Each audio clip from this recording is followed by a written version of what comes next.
Madam सामने जो हम देख रहे हैं कि पिछले 4 दिन से जो हालात चल रहे हैं, जो हमारे बाड़मेर नगर परिषद के सभापति हैं वो उप सभापति पर आरोप लगा रहे हैं और उप सभापति सभापति पर आरोप लगा रहे हैं।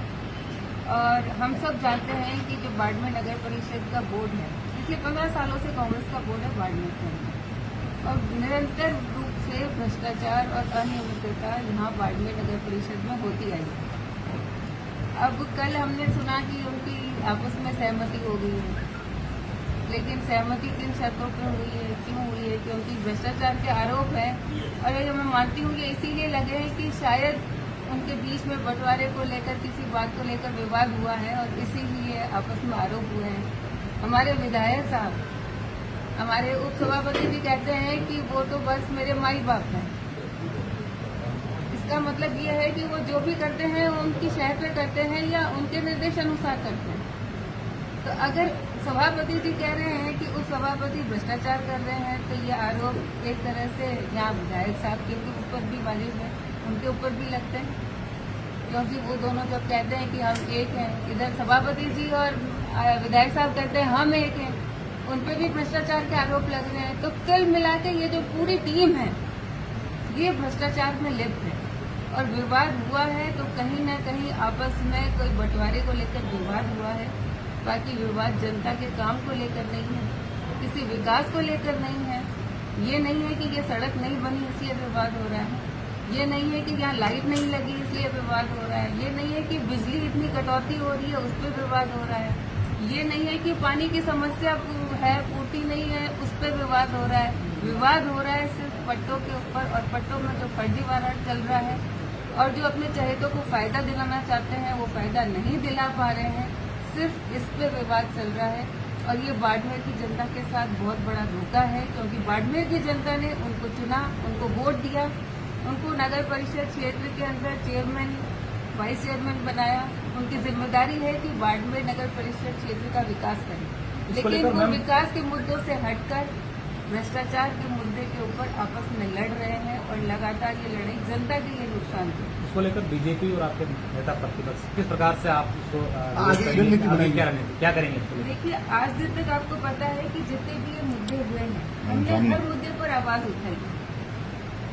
आज दिन तक भ्रष्टाचार के जितने मुद्दे हुए हैं हमने हर मुद्दे पर आवाज उठाई है। लगातार हम प्रशासन से भी मिले हैं, कलेक्टर साहब से भी मिले हैं, सबकी जानकारी में हम सारी चीजें लेकर आए हैं। जो वो खांचा भूमि थी जो 1.25 करोड़ रुपए के अंदर वो उनको दे दी गई, वो नगर परिषद के लिए एक बहुत बड़ा उनका राजस्व का घाटा था, लेकिन अपने चहेतों को फायदा पहुंचाने के लिए उन्होंने ये काम किया। उस पर हमने आवाज उठाई, तब भी हमारी बात नहीं सुनी गई। 1468 के ऊपर पट्टे दे दिए गए जबकि सरकारी स्टे है, हमने आवाज उठाई लेकिन कोई कार्यवाही नहीं हुई। उधर 1610, 1606 जहाँ सरकारी कार्यालय के लिए भूमि आरक्षित है वहाँ पट्टे दिए जाने की तैयारी है, वो भी हम प्रशासन के संज्ञान में लाए, लेकिन अभी तक कोई कार्यवाही नहीं हुई। इस सब लड़ाई के बीच में जो 4 दिन से चल रही है, इसमें इतना जरूर हुआ कि 2 कार्मिकों के सस्पेंशन के ऑर्डर है, लेकिन फिर भी आप कमाल की बात देखिए कि रातों रात वो सस्पेंशन ऑर्डर खारिज कर दिए जाते हैं। क्यों खारिज कर दिए जाते हैं, किसके कहने पर खारिज कर दिए जाते हैं? क्या वो पहले सस्पेंशन ऑर्डर गलत थे? अब गलत नहीं थे और सही थे तो फिर निरस्त क्यों कर दिए गए?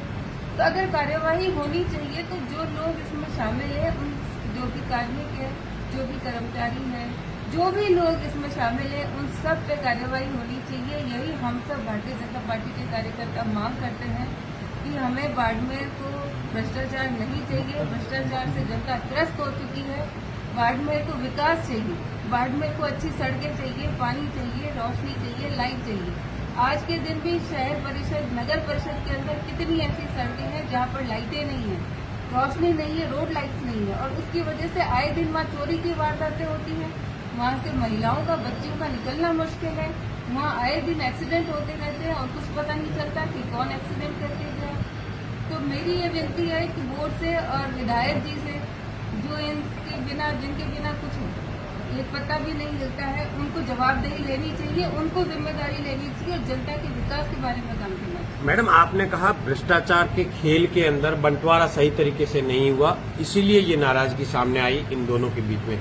हालांकि इस बात पे जो सभापति उन्होंने कहा है कि अगर मेरे ऊपर किसी तरीके का कोई भ्रष्टाचार का आरोप सिद्ध होता है या सबूत आता है तो मैं नैतिकता के आधार पर इस्तीफा दूंगा। तो क्या भाजपा इस तरीके का सबूत सामने लेके आएगी जनता के सामने की सभापति को कि ये देखिए भ्रष्टाचार है? देखिए मेरी बात सुनिए कि ये जो कांग्रेस बोर्ड है इसके भ्रष्टाचार का प्रमाण खुद मेवाराम जी ने असेंबली में दिया था और कहा था कि सबसे बड़ा अगर भ्रष्ट बोर्ड कोई है राजस्थान के अंदर तो वो कांग्रेस का बोर्ड है। उनके खुद के उप सभापति ये कह रहे हैं कि भ्रष्टाचार है, तो सबूत जो कह रहे हैं कि भ्रष्टाचार है तो उनके पास होना चाहिए कि ये यहाँ भ्रष्टाचार हो रहा है। तो मैम उस समय सरकार तो बीजेपी की थी, उस समय जिस समय असेंबली में सरकार बीजेपी की थी, लेकिन बोर्ड यहाँ कांग्रेस का था और हमने उसके अंदर जांच भी बिठाई थी। बहुत सारी जांच कमेटियां भी हुई। उसके अंदर आपको पता है जब एसआईटी गठित की गई उसके अंदर बहुत सारे यहाँ के कार्मिक दोषी पाए गए, उनको सस्पेंड भी किया गया क्योंकि उस वक्त हमारा सरकार थी। लेकिन जैसे ही वो सरकार पलटती है और कांग्रेस की सरकार आती है तो वो ही कुछ कर्मचारी बहाल होकर वापस नहीं। मैडम एक बड़ा सवाल सामने ये आता है कि भ्रष्टाचार के जो आरोप लगाए गए हैं वो कांग्रेस के उपसभापति द्वारा लगाए गए अपने ही सभापति पर, लेकिन इस पूरे प्रकरण के अंदर बीजेपी जो है वो शांत थी जब तक कि आरोप नहीं। तो क्या आपको लगता नहीं थी?